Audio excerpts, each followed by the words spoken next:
friends.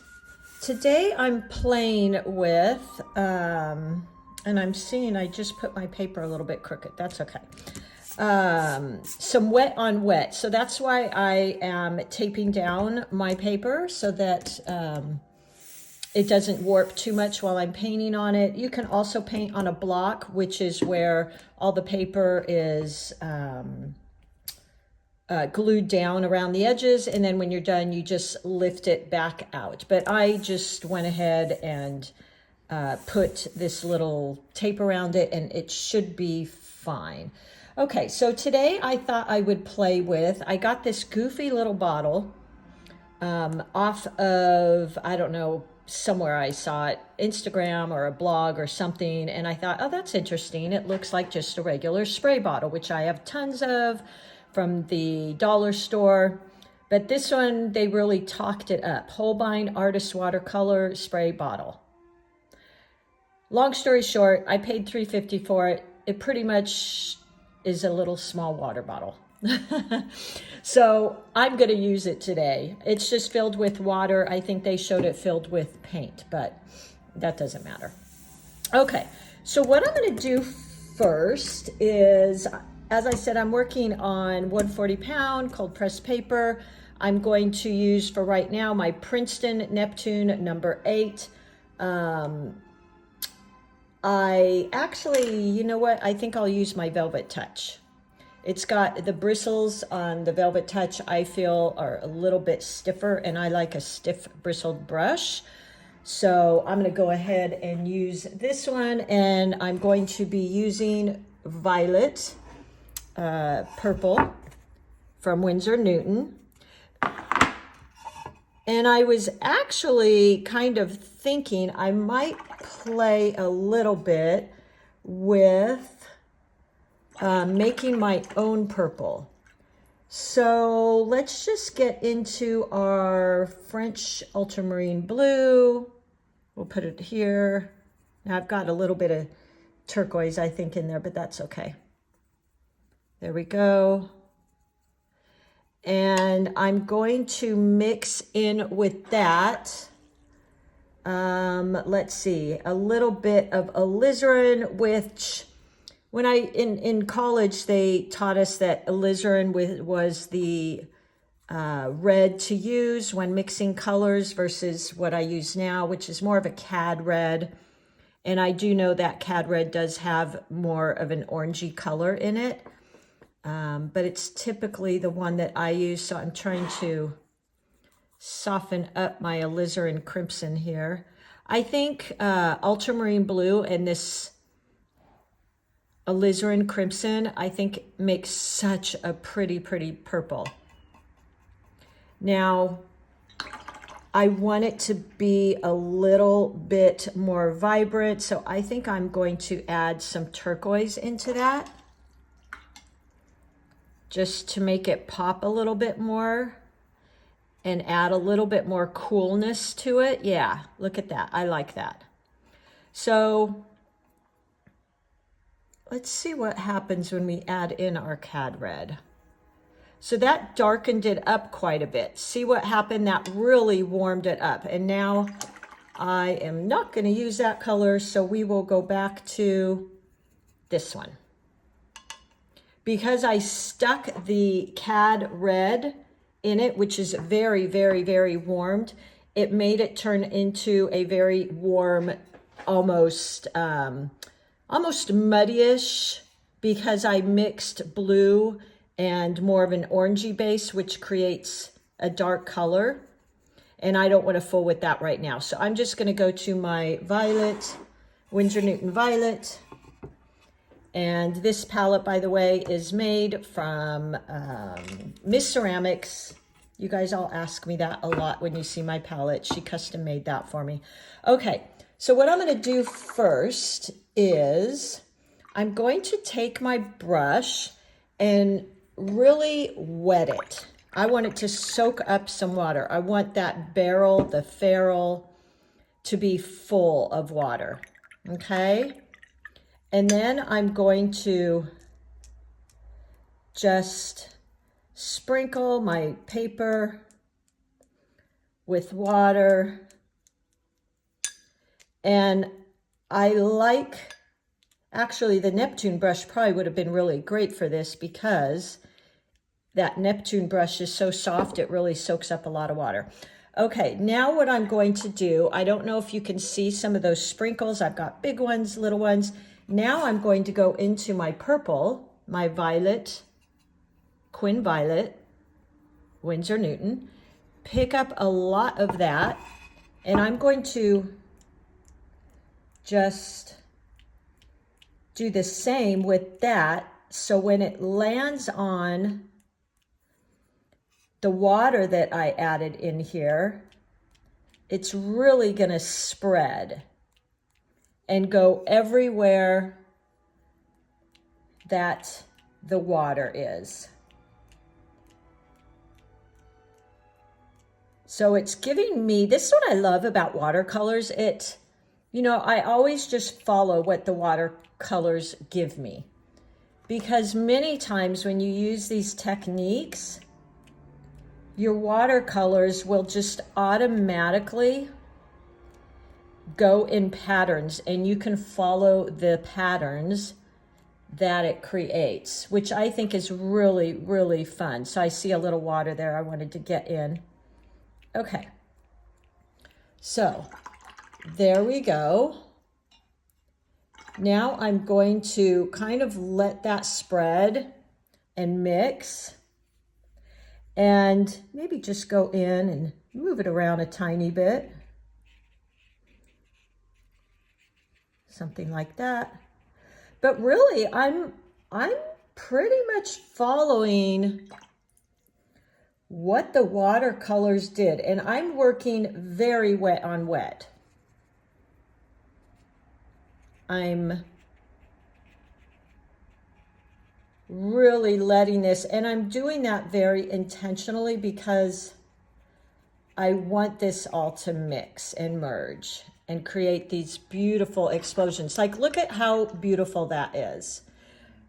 If I had my dryer down here, I would probably dry this a bit. I don't.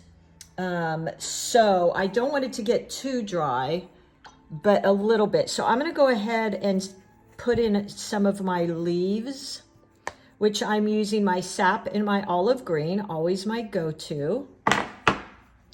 And I'm going to kind of create just some little stems here.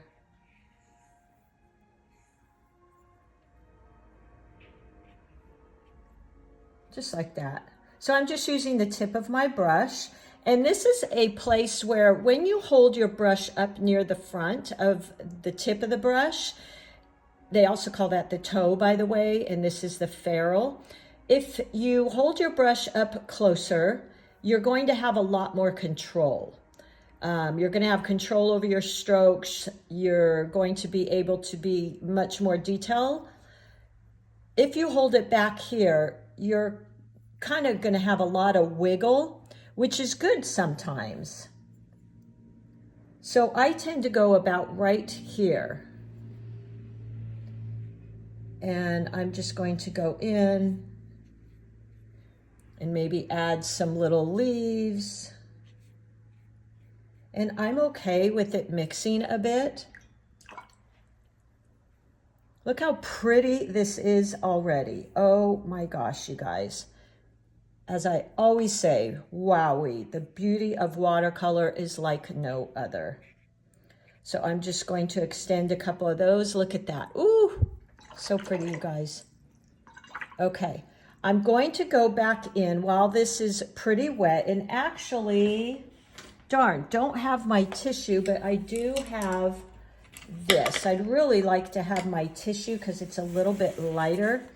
And I'm just going to pick up some of that, because I can't dry it right now since I don't have a blow dryer down here in my studio.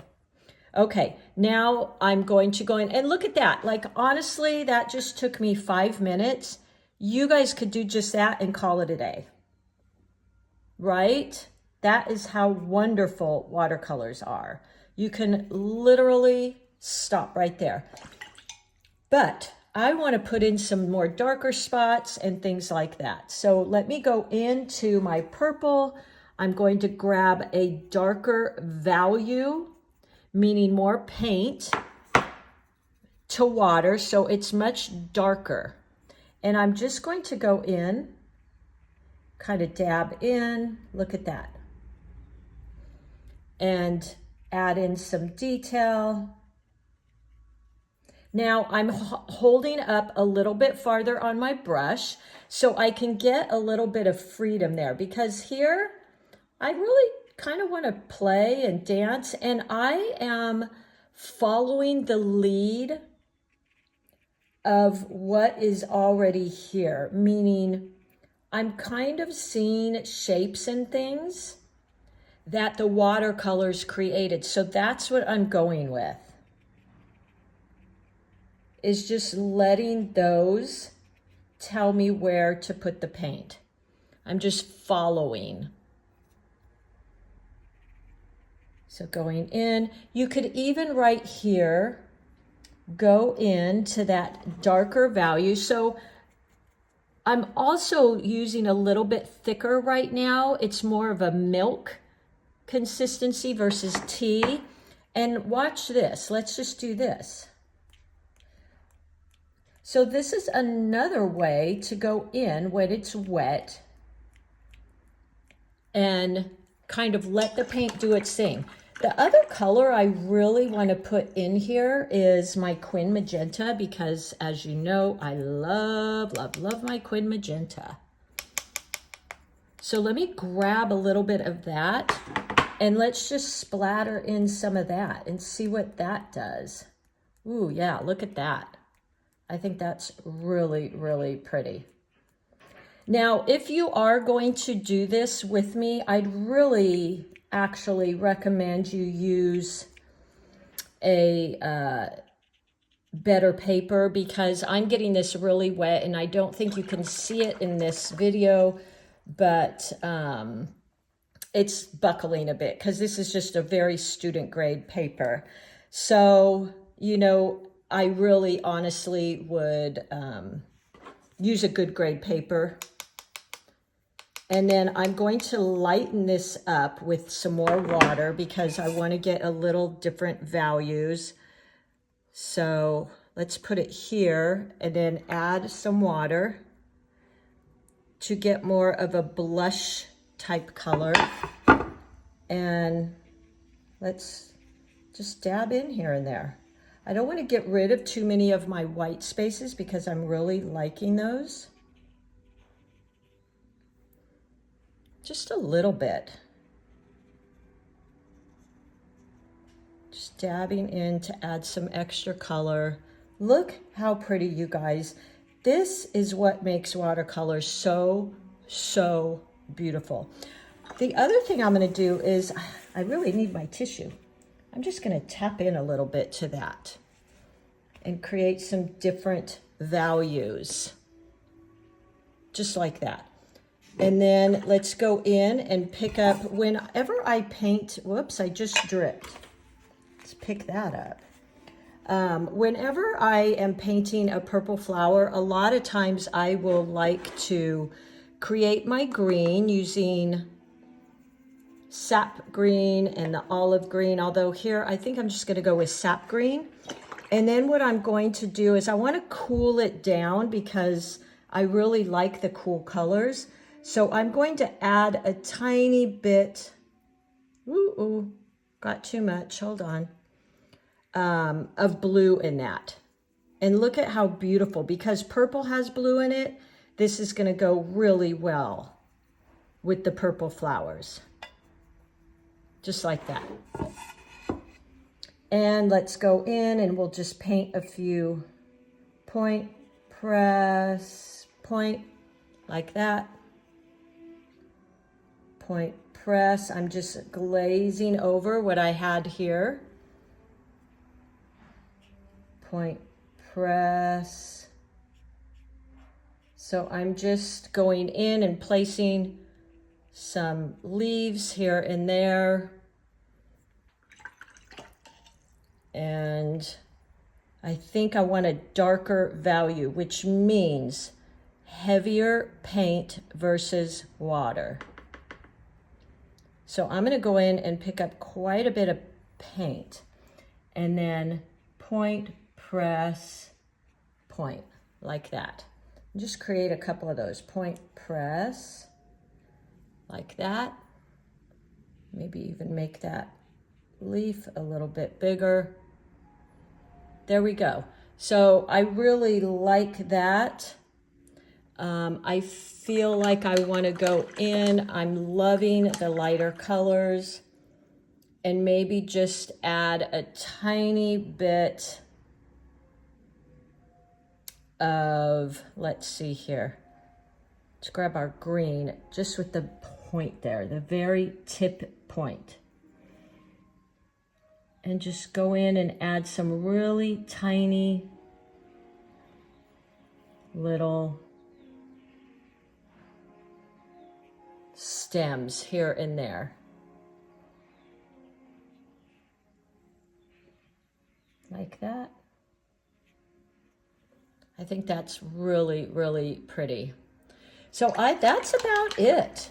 So you can definitely, what I was going to do, but I don't think my paper's going to take it today, is I was going to go back in and spray and then add in more color, but I didn't come with a blow dryer that I could dry off. And so, story being told, you know, I bought this bottle for $3.50. To me, it's the same as buying any little 99-cent bottle, but it was kind of fun. So buyer beware.